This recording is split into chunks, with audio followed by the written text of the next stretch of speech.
And welcome to the website audit of Kozy Kermodes, where I review the visual design, information architecture, content SEO, functionality, and usability, and how it all affects conversion. So I usually ask three questions. One is about brand personality, the second is about conversion goals, and the third is about the existing website challenges.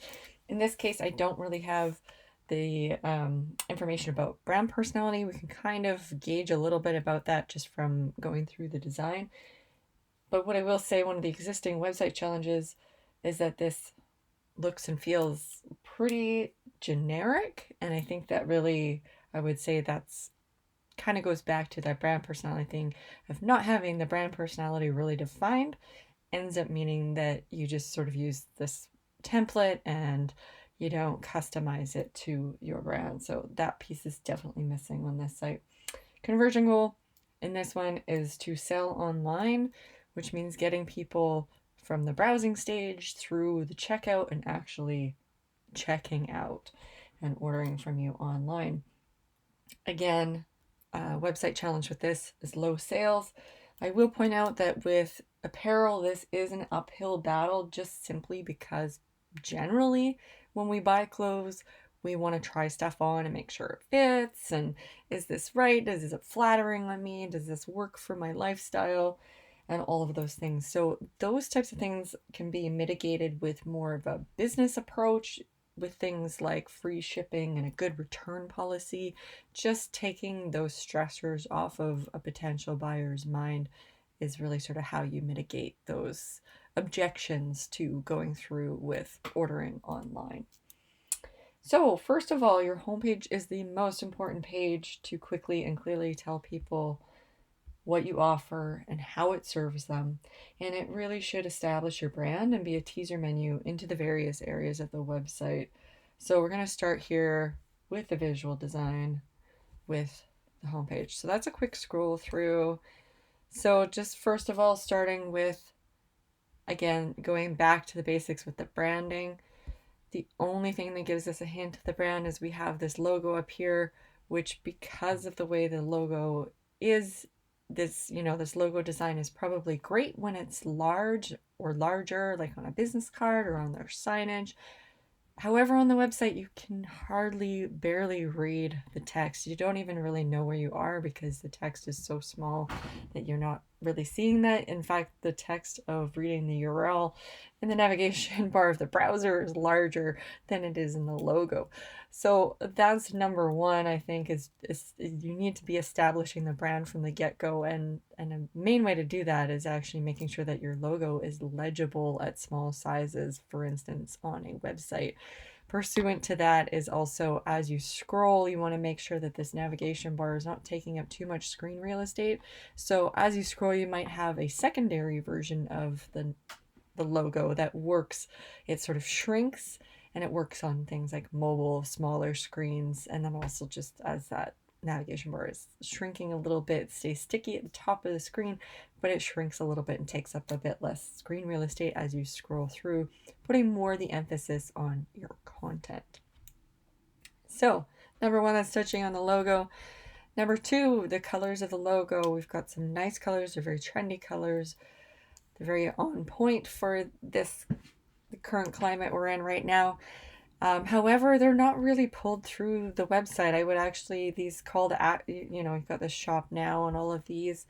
I would actually be using buttons and maybe reiterating with that brand color, just bringing that brand color throughout the website a bit more. Here we have a similar blue, but it's not exactly the same blue, so that feels inconsistent. You really want your brand to be consistent and really pulled through the entire website all the way to the footer of the page. So again, I would be using the footer to reinforce the brand. So that might be maybe actually using the larger version of this logo here in the footer and integrating some of those colors a bit more, maybe using some sort of element of the illustration because it does appear to be a nice illustration. We just can't see the detail of it. So maybe blowing that up a bit larger and using that as the background on the footer as sort of a line drawn illustration. Just again, it's just reiterating and pulling that branding through everything that you see on the website. So I would possibly do that. again, going back to just the overall design, this does feel very template-like. Typography-wise, again, it's inconsistent. I mean, this typography, these fonts they're trendy for sure. They're nice and bold. They're legible. However, they're inconsistent with the logo font. I can tell that even though this logo is very small. So that's something as I would bring that a little bit more in line. Choose a font that's a bit more complementary to the logo, or make the decision to change the font in the logo, in which case it's a slight tweak to the brand or a bit of a rebrand to bring those two things into alignment. It's important that your branding and your website are consistent because that helps present a professional appearance and just build that trust factor, especially important again for online shopping. Anything that makes it feel professional and really polished is a good thing for an online store. So touching on the information architecture, so this is how the content is structured and navigated. One thing I'm just going to point out here that I'm noticing, I feel like there's a bit of a display glitch with this page is sort of bouncing around back and forth as you're scrolling. And I think that could be because this feature image here, they've been loaded into this space and they're different heights, and so it's creating sort of a display glitch. I'm just going to point that out because I've been noticing that as I've been scrolling. So that's a more technical usability type of thing to address and fix. It's just so your page isn't bouncing around and moving as people are trying to read it and it's causing eye strain. All right, back to information architecture. We're going to look at the navigation and how the content's structured and navigated as well. So your logo always links back to home. This is standard functionality. Well done. We can eliminate the home navigation item. We don't need it. It's taking up space, and it also means that this promotions is being bumped down a line because of that. I'm not really sure why, because there is actually space for it here, but it would be a good idea just to eliminate home, and perhaps that promotions will actually sit up on its own line. Now a quick look at this promo page, because is there actually anything here? Okay, yes, we've got some sale items. So maybe this might not be promotions, because that I would expect something to be a promotion is more like buy one get one free or 40% off, like you're doing a promotion on like the whole sale or the whole store. I mean, I think this tab should actually be called sale items or just on sale, because then people know that it's specific to certain items. It's always about setting up an expectation before you make the click, and then having that expectation and what is shown to the user actually match. And that again is a thing that builds trust throughout the site. So again, you want to be making sure that as you're going through these, that you have items that are available, they're not sold out, and things that you're promoting on your site, all your stuff actually is like a nice full shot, which I think this looks like it is. I'm just going to look at a couple of these. This does have a really nice clean layout. The site's built on Shopify. That portion of it has been done really nicely in terms of the shop layout, and you've got some great product photos in here. So really this is, I think, more about the branding and building a trust factor in terms of this not just being like a generic store. Like, why would people buy from you specifically? And I think that may go back to, well, there's nothing really about Kozy Kermodes. This just looks like a fancy storefront kind of thrown up. It looks very print on demand. It doesn't have a family feel. It doesn't have a small business feel. And those are touch points that I think people are going to want to go out of their way to support that if they know about it. So another thing that I would mention here in terms of content and how things are navigated that I notice is there is an about page. It's only linked in the footer. So I would also add this about up here, as well as contact is useful. This is a missed opportunity in a big way. One thing first I notice right off the bat is there's no images and the font is really small. So I would actually be working on your about page a little bit. I would be adding more visual interest, telling the story of the brand and of the store and what the values are and why people should shop with you. Maybe goes into a little bit more about personalized service and the things that, the big box realtor stores just can't do, right? So you want to make this more personable. You want to build that like factor and that trust factor through this page, especially. And then just having a more legible layout for the text, not all center lined, and that a bit larger and just easier to read. And then also this, again, about pages, it's just a good idea to have that, what is your next call to action? What is the next thing you want to lead people from your about page into the rest of your site? The about page is really a missed opportunity sometimes because it's the second most visited statistically on any given website. And so people are trying to figure out like who you are and what you do and how you're different and why they should do business with you. And so it's a good opportunity to answer all of those things and then give them a call to action to lead them into the next piece, which in this case would be shop our apparel or shop, maybe you're going to feature something specific to that season. You might even change that up a little bit. Those are all business decisions to make. But you want to lead people into your next thing or into signing up for your newsletter or somehow get them, into your world that way. So that's missing from this page. I would add that here too. All right, we're going to go back to the home page. Yeah, so this is all really nicely laid out. You've got this nice feature image. This is very simple, very clean. It does feel very big box store. It doesn't feel very personalized. It doesn't really address any of those things. So I would bring more of the store personality and the store brand and the store story basically into the homepage and be featuring that here.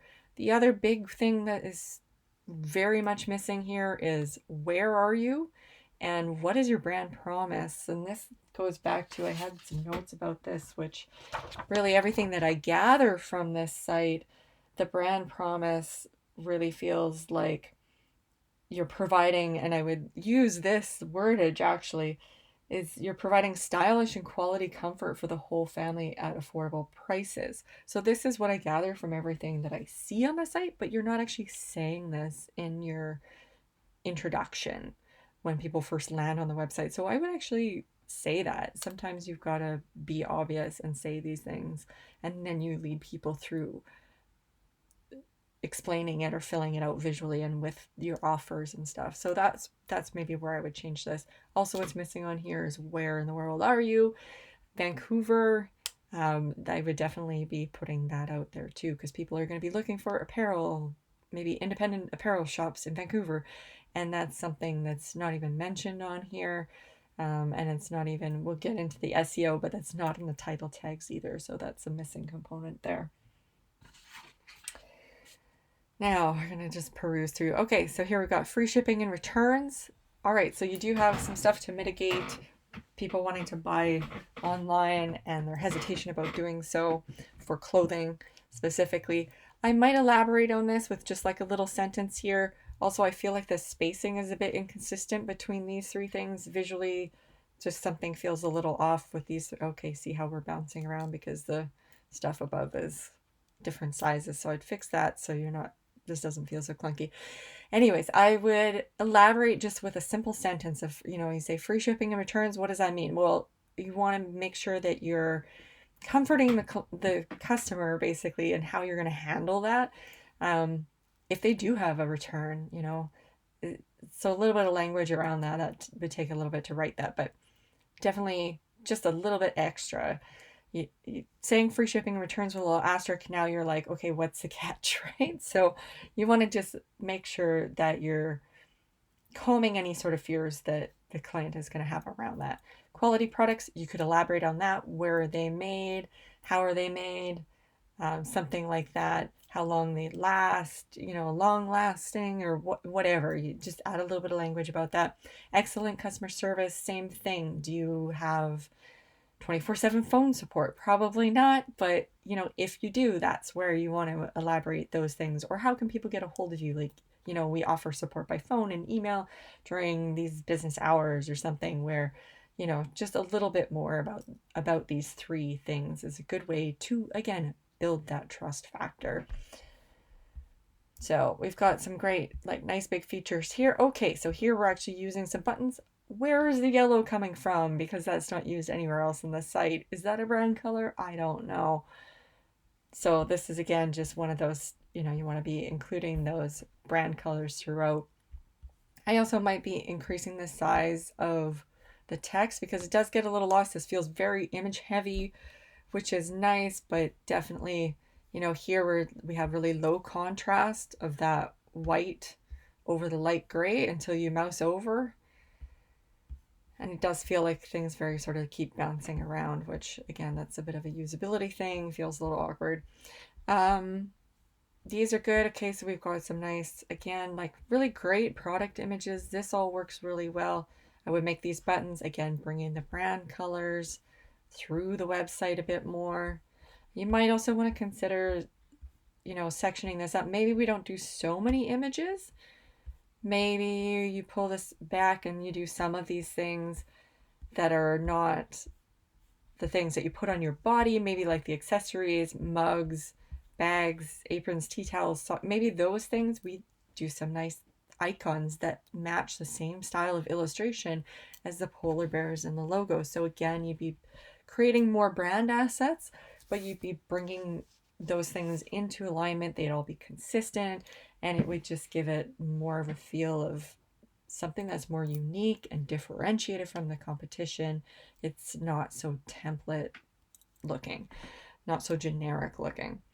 All right, I found this a little weird as I was scrolling down. You have a giant do not enter sign, which I don't think is the message that you want to send, obviously, especially behind the newsletter sign up. You want to be encouraging the newsletter sign up, not telling people do not enter. So I'm not sure.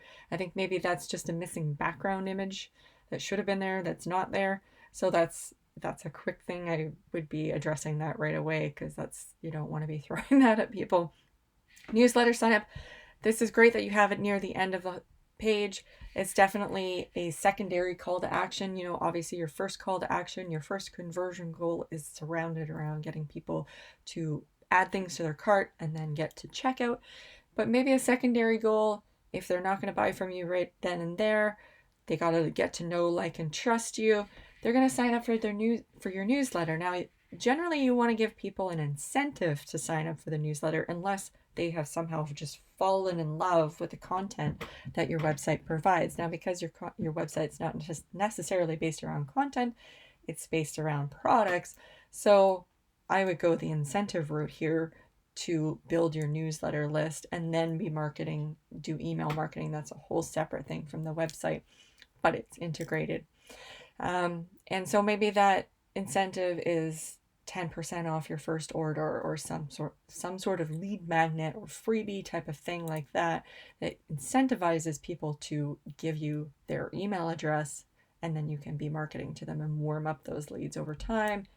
Send them your sales, send them your new arrivals, that kind of thing. Tips and tricks around apparel to make it a little bit more well-rounded and information-based. Again, that gets more into the email marketing side of things. And again, this would be somewhere where I would be using the brown colors. Maybe I would flip this around so you're using the darker blue, and then your text and all of this is white or black on that blue, so it stands out as a call to action. It's not just white on a do not enter sign. And as I mentioned before about bringing the brand all the way to the end of the page, I would incorporate more of those brand elements into the footer. Great that you've got your socials at the bottom here, and you've got some contact information, and you're repeating your navigation. Those are all great things. So I've touched on the SEO a little bit, but we're going to dig into that just quickly once more. Oh, here, I just noticed here, you're totally missing a graphic. Again, missed opportunity here. I wouldn't be so focused on a slide or image thing. I would be more focused on telling the brand story and what you offer, and then going into featuring specific products and promos beneath that. All right, so SEO, let's have a quick look at that. So let's go, for example, family. So a couple things I would do with SEO here is I would actually be adding in product category descriptions. So that's the actual text that you'd add to the page, and it would likely show up here at the top of the page. That's where I would put it, and it's more for SEO. It's also helpful for humans visiting this site and reading it, because we're going to get a little intro descriptor about, you know, your product line and maybe what's different about it, what's special about it, why should we care about it and buy it. So you want to explain that a little bit, but then it's also mainly for search engines. So the description, product description, category description that you might have here is also going to be used in, say, a meta description tag. And let's just see what your title tags are doing here. Title tag, okay, family, and then we have a dash, Kozy Kermodes Canada. So again, I would change this, maybe instead of Kozy Kermodes Canada, I would make sure you have Vancouver, BC, Canada in here. And then family apparel, or what was this again? These are a lot of onesies and things like that. So again, that description, you would include all those keywords that are more elaborate than just what you can fit in a title tag. But your title tag definitely needs to have family apparel, onesies, whatever is in that category. Definitely, should be using some of those main keywords in your title. And then when it comes to your description tag, let's see if we've got that in here anywhere. I'm not seeing it.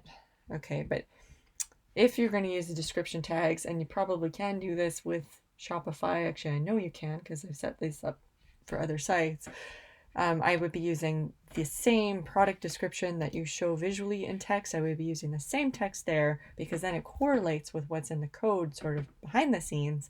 And that correlation is what helps your rankings on Google and others. So that's really important for SEO, as well as for humans browsing the site and reading this. Both of those things are important. I did notice that you had your open graph tags in here. That's these here, these OG tags. You want to make sure you've got the full set of those as well, because those are what's used for when you share on social. And I think they're playing more importance into search engine stuff as well. Again, it has to have that correlation, your title tags, no matter, whether it's the OG tag or the main title tag, or actually what's missing here is the title tag visually on the page. All of those should be consistent, cohesive, and in alignment. And all of that tells search engines that the content that's on the page matches what's in the code about the page, and those things correlate and give you better search engine rankings. So finally, the functionality and the usability, we've gone over some of those things just with that slider on the home page, and some of that sort of clunkiness, and then the navigation, we've done some of that. Your page speed load is quick and responsive. That's great. That's again another benefit of Shopify. They take care of all the back-end technical stuff for you, so you have a really nice, zippy, fast loading site. Let's just check out how this is looking on mobile. So we have some things going here on mobile. We've got some horizontal scrolling. That's not great. That should actually stack vertically. This feature bar here, this one that was, okay, so you can see how, because the images have different heights, it's causing the page to sort of bounce up and down. So I would make sure that that's consistent for not only the mobile, because that's going to be even more frustrating when you're reading something on mobile and things keep kind of moving around as you're browsing the page. So important for mobile, also important for desktop, that's fixed up. These items should stack. Again, you'd have your little additional descriptors underneath that, and then that would be able to scroll nicely. These items scroll through pretty nice. It's great that you can see the buttons here. Again, you've got some issues with the way that the text is over top of the image. It just disappears on some of these images. Oh yeah, okay, I see that background is no image. That's why it's doing that. So definitely it needs some tweaking on mobile. Again, here's where I was talking about the logo being a very, this is a tiny version. You might want to have an alternate version that's just the bear, or maybe it's just the K, right? So you want to just simplify this logo, and that having that link to home is really important, which it does. Okay, we've got a nice navigation bar here that works well. And then you've got your sort of search, login, cart buttons, which you all expect to see at the top. So that works out well too. It's relatively responsive on mobile, which means you're hitting both the desktop widescreen people. It's about half of the market, and then the other half of viewers are seeing things on mobile. So you're not missing out anybody that way. And I think that about sums it up for this website audit. I hope this is helpful.